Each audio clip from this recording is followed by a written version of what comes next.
Qizil pomadadan yangi bomba loyihani kutib oling. O'zingga ishon. Bu 1 oylik amaliyotga asoslangan loyiha.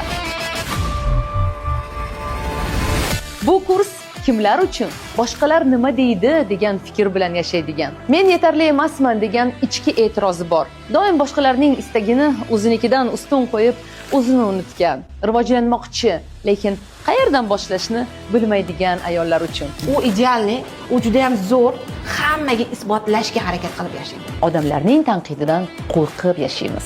Erkaklar uchun ayollarning qaddi-qomati, sochini rangi, tashqi ko'rinishi umuman ahamiyatli yo'q. Xunuk ayollarni o'zi yo'q deyman. Men to'poylashib ketaman, dekretda o'tirib ishadi. Xalqaro toifadagi 11 nafar ekspertning xalqona tildagi 22 ta darslari, 10 ta onlayn jonli uchrashuv, qo'rquvlardan qutulib o'zingizga bo'lgan ishonchni oshirishga katta turtki bo'ladi. 1 oylik amaliyotga asoslangan kursimiz haqida batafsil ma'lumotni saytimizdan olishingiz mumkin.